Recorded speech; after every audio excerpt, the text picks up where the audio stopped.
All right, folks, if you're in a hurry, I'm just gonna give it to you straight. There's two things you need to know about these Hatsukokoro Kurogane Japanese knives. Number one, these are hand forged with Aogami #2 blue carbon steel, and 99 bucks, 99, 95, and $89. All of these individually are under $100. For that type of craftsmanship and steel, I won't say it's unheard of, but that price point, incredibly, incredibly rare. That's number one. Number two, this is 3.1 inches. I don't know why we do decimals with inches here at Cutlery and More, but we do. 3.1, also known as 80 millimeters. It's a ko-bunka. And I'm gonna be honest with you, I haven't used it. I haven't used any of these yet, but you're gonna see first use today. I don't know if this is cute or if it's a badass prep knife. We're gonna figure that out together. So that's it. That's number two. It's 80 millimeters, 3.1 inches. I don't know if you've seen this, but this is the first little baby bunka this small that I've seen. So this is what we're gonna do. I'm gonna go over the features and the specs of these four knives while showing you a bunch of glamour shots so you can see how raw and rustic and awesome they are. And then I'm gonna blast through some pepper, mushroom, and onion prep for either stir fry or chicken cheese steak. Not sure what I'm gonna do tonight. And that's it. So let's dive in. This is the Hatsukokoro Kurogane collection that we just got at Cutlery More. And when I say just got, it's March of 25. So I think we got these at the very end of February, depending on when you watch this. We're gonna try and keep these in stock as best we can, but they are flying off the shelves since we got them. We have a single 6.5 inch Santoku, a 6.5 inch bunka, a 4.7 inch bunka, and a 3.1 inch ko-bunka. This one here, we could probably call that a ko-bunka as well. And look, I'm just gonna show you, here's the boxes that they come in, all the same. So let's go over this for the millimeter folk out there. So the bunkas, we go from 165 to 120 to 80, and the Santoku is also 165.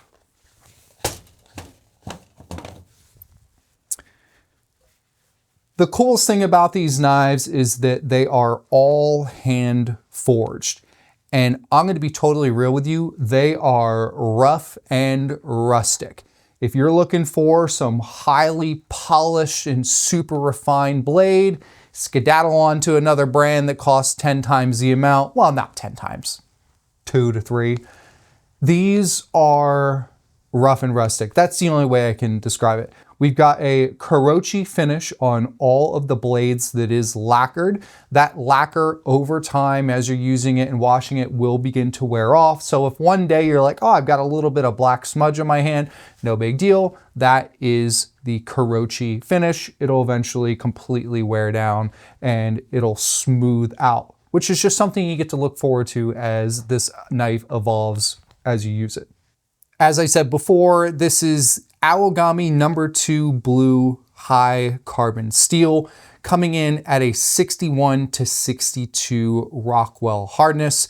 We have soft iron cladding, a 50/50 double bevel, and the laser engraved Hatsukokoro on the side of the blade.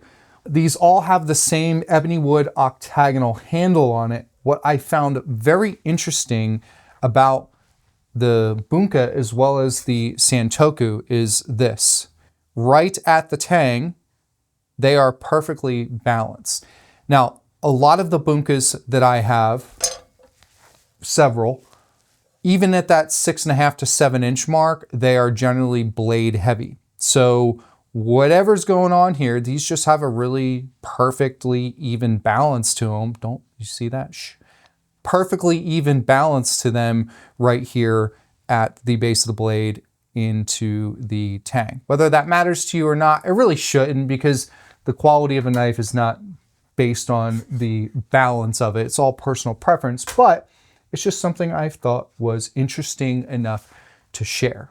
The spines are relatively thick considering the size of the blades, but they do all taper from the handle to the tip of the blade, and the geometry of the edge itself, it doesn't really start to taper until you're getting about halfway into the height of the blade, but we'll see how that feels once we get them chopping here on the cutting board. And that's it. The features, they're short and sweet because these are all the same exact thing. Again, we got 3 bunkas and a santoku. It's just different shapes and sizes. So let's just dive right into some prep. I'm gonna get started with some onion prep, a julienne, and we're gonna try this with the little guy getting started here. Now, this is already what I'm concerned about is I'm not gonna get a lot of surface contact on the cutting board with this short of a blade with something this large. So instead of doing a tap, we're gonna come in more at a push on these so that I can actually go through the entire product.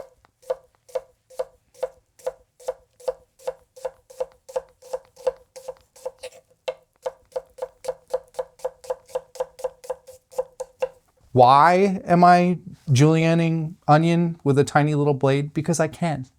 It's that simple. Because I can. Is this something that I would do on my everyday prep? Most likely no. But I'm putting it to work so you can see how it feels. I'm actually going to get rid of this so I've got a little bit more room here.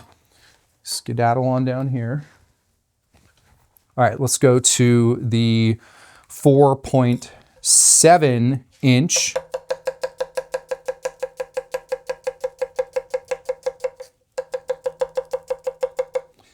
To me, that feels like an everyday prep knife. This resembles a Hansuke, however you like to pronounce it. That feels good. The geometry feels good. I didn't feel any resistance going into a quick tap chop like that. And what I'm doing here, I don't know if you can see my hand. I'm kind of going like this. I'm seeing how this feels depending on where I'm making the contact with the cutting board. So I was pulling to the back, pushing to the front, right into the center there, and everything seems to have cut through evenly. So depending on the angle and the height and where you fall on your cutting board, your wrists, your size, your shape, everything, that little bit right there, that's my way of just kind of, just testing things well beyond what most people probably think of. All right, let's keep going. We've got okay, that I like right there. Little space here, but just to be able to move product around if you don't want to use the blade, totally fine. This is the 6.5 inch bunka.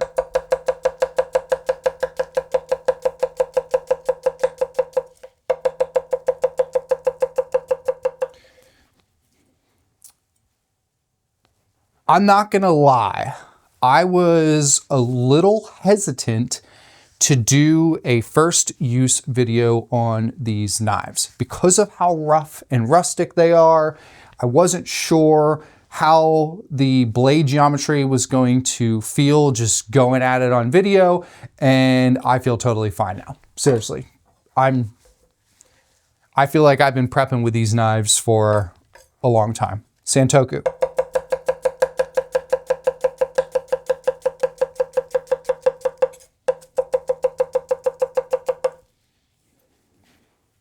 Why am I wiping down the blade with that cloth and then with this one? Well, that one's a little damp, so I'm just getting some of the juices off, and that is dry. These are high carbon steel blades. They will rust very quickly. It's surprising how quickly some high carbon steel blades can rust right in front of you. I'm talking like 4 or 5 minutes, you'll start seeing some rust marks. That happened to me with my Sujimoto Chinese cleaver here. I was doing a video and I didn't wipe it off right away. Next thing I look down and there's like rust on it. That was my fault, not the knife's fault. All right, I've got 3 more. Let me make some space here. So far, I'm feeling really good about these. And for the price, if you were to tell me that they were $99, $99, $95, and $89, I would say, yeah, right. Let's go back to the little nugget here.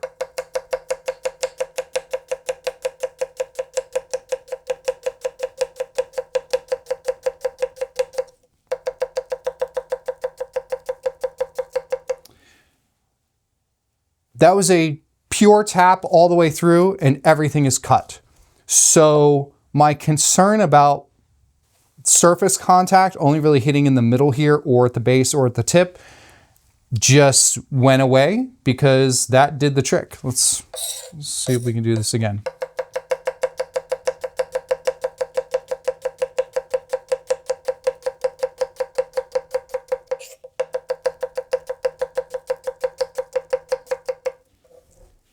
Okay. I think I know which direction I'm leaning already in the sense of my cute or badass debacle.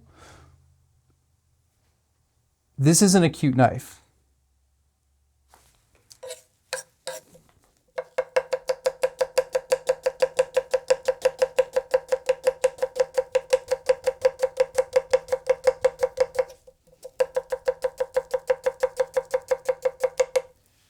This is a badass knife. I cannot believe that just performed like that. The knuckle clearance you get with such a small blade, not banging into the cutting board, it's the same. It's almost the same. It is the shortest heel of all of them by like probably a good 1/4, 3/8 of an inch. Wow. I can't believe that just... I should do more first use videos like this so you can actually see my genuine reaction. Because I did a cleaver one and one of them I really didn't care for that much. It wasn't that it was bad, it just, I don't know. I like the other ones better. That's probably why. That's cool. I'm probably gonna end up putting that in the knife block. All right, let's move on to the mushrooms here. So this isn't a 30-minute long video. Let's get the Santoku. Mushrooms are a little grippier on a blade, especially when you're moving quickly. So let's see just how that lacquered type of finish releases.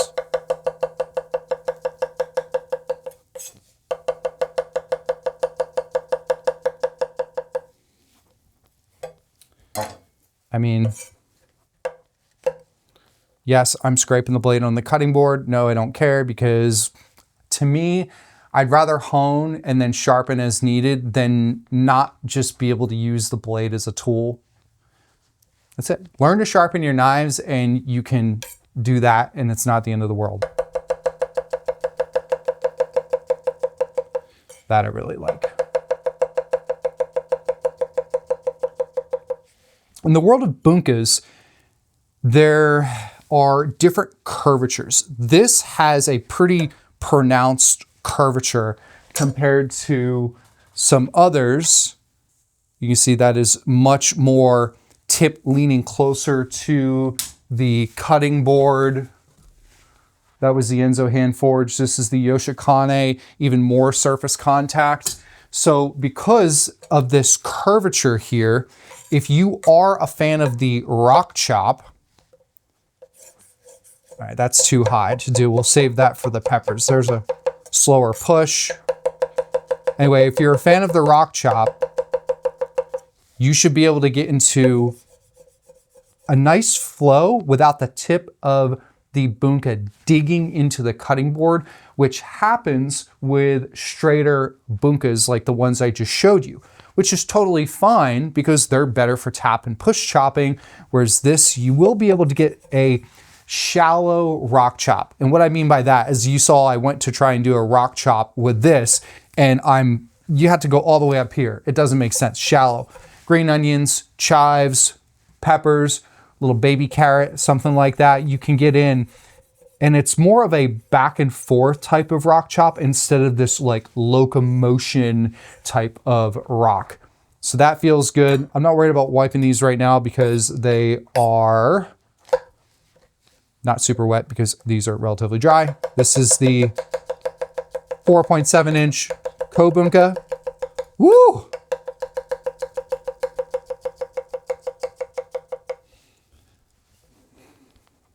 I like that. Like it a lot. What movie? What movie? Who knows? Comment. You know the drill. First person to comment with what movie that's from, if you're in the States, because we only ship to the States, I'm going to hook you up with a coupon code of sorts. All right, here's the little extra baby bunka.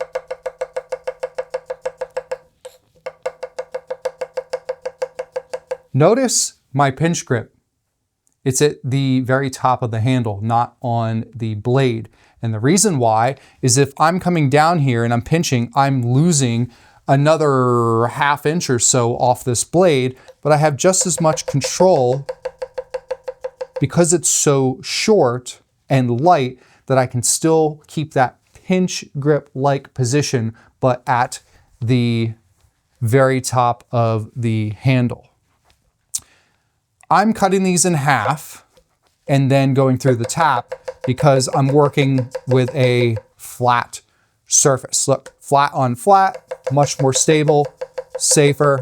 And then sometimes I'll do that. These are all getting cooked to hell. So not cooked to hell, but they're getting sauteed or going on the flat rock of the Traeger. So I'm not worried about size differences in the sense of like height. It's more the thinness of them, making sure that they cook evenly. But one of the things you can do is this rolling type of method. Create that flat area. And it saves you a little bit of time from doing this, putting it down, flattening it out. It just depends on how you like to prep. I like to prep like this all the time. I like speed and efficiency and kind of pushing myself to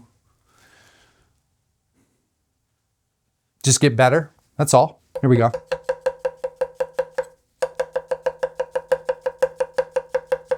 Heavier blade, higher off the cutting board, a little bit slower, but still great flow.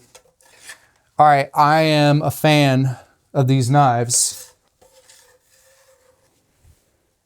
I'm actually, like I said, I'm surprised. I'm not surprised with the bigger ones. Well, I'm really surprised with this in the sense of just being able to perform.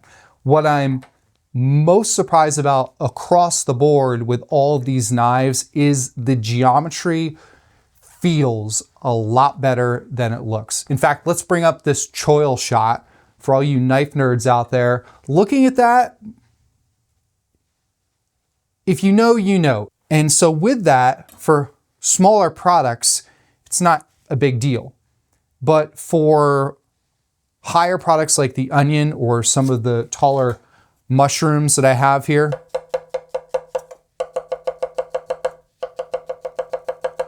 you can sometimes just get a little bit of a resistance, but I'm not feeling it at all with these. So excellent. All right, bell pepper. Let's just get going with the Santoku here. Now, I'm not worried about the pith that's left in here in the sense of like flavor. Yeah, some of it can be really bitter, but that's mostly green, no big deal. If you want to eat that, then go for it. It's going to be totally fine. But I want nice, even cuts. Now, there are two nemesis to knives, would be tomato skins and bell pepper skins. So,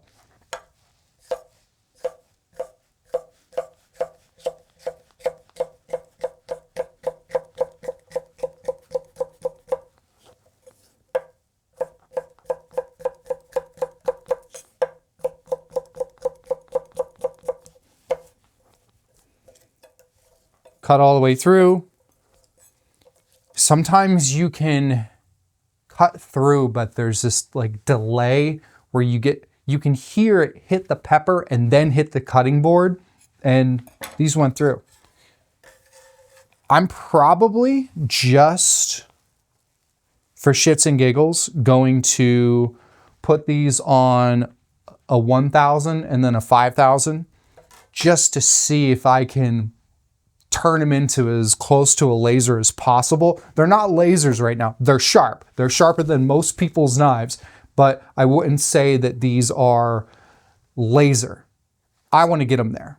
Don't be disappointed if you get these and it's not a complete laser. Just deal with it. Sharpen them a little bit. I don't think they necessarily need it, but compared to some other thinner blades, I want to bring them up to that. Just being totally honest with you. Out of the box, these are going to be totally fine to use, but for those of you who are used to working with lasers, you've got a decent collection, I would expect you to probably throw these on your whetstone. You're going to be totally happy because of the price and the quality and just the badassery of these rustic knives. But again, might want to throw them on your whetstone.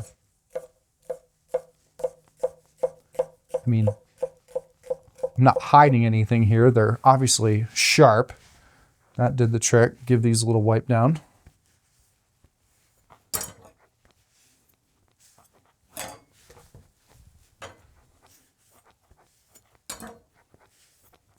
Badass is on my mind today. I just woke up and was getting ready to do this video. That's what I could just think of while I was getting all my B-roll shots. That was more me, awkward.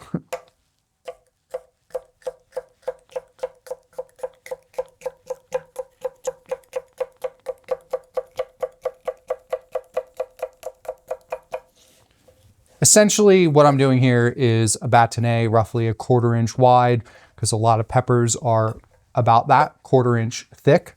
So they cook evenly, and it's a good bite. Got a few more here. I don't know how well the little nugget is going to do with this, just because of the fact that these peppers are longer, but we're going to do it anyway. So, okay, so this could work. Actually, this is also probably the shortest one that I had, so that was perfect. I got a banana here. I don't think I'm going to cut it. I think it was just more for like a snack.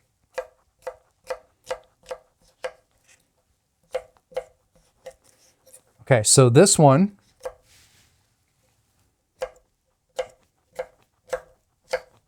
there's a little give. You can see it. I don't know if it's just because of the length. Now, if I were to do this, totally fine. Yeah, there's just a little like speed bump before it goes through. And that's what I mean about, I want to give these just a little bit of love. The other ones were fine. It's this one here. Hey, I'm not hiding it. I'm telling you how it is. Notice the difference? How there's... Now, the sound is different because of the size of the knife hitting the cutting board, but you can see just the way these are going through.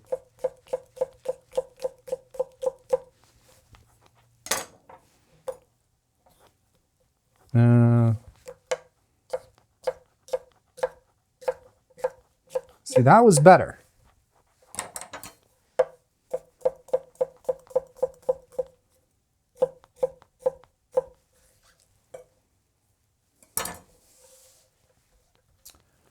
Yes, I'm going to give definitely this one a little attention on the whetstone.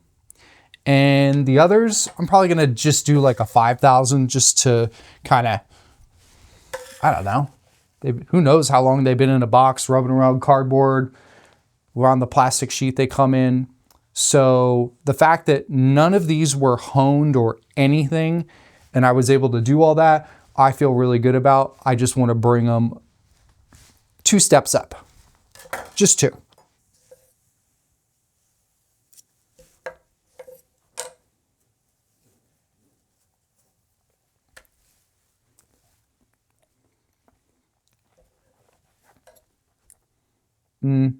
No, I don't like that cut. All right, I'm gonna eat this banana and I'm gonna let all of y'all digest this information. Dinner's prepped, well, most of dinner. You got to see the 6.5-inch Hatsukokoro Kurogane Santoku, the 6.5-inch bunka, all made with Aogami No. 2 blue carbon steel. The 4.7-inch ko-bunka, Kurouchi Finish, lightly lacquered with its ebony wood handle, and the 3.1-inch baby bunka. It's not cute. It's badass. That's my final decision. The fact that I was able to pretty much effortlessly prep the onions, the mushrooms, peppers need a little bit of work. Next time you see this knife in action will be after I sharpen it a little bit better, and it's just going to be a breeze. But I'm impressed with this little knife. Would I probably prefer to have this on my kitchen block downstairs? Yeah, just because it's extra light. I don't like paring knives. I'm utility like 5+ inches, and that's usually where I'm at. But the height of the heel here, it just works. So find ways, let's put it this way. If you don't have much of a knife collection and you don't have a ko-bunka, don't get this. Seriously. You want to get the 4.7 or larger. Okay. You're going to be able to do so much more. Did I just say okay? You're going to be able to do so much more with this knife in your kitchen. If you've got a collection and you just want to have this cool little blade, go for it.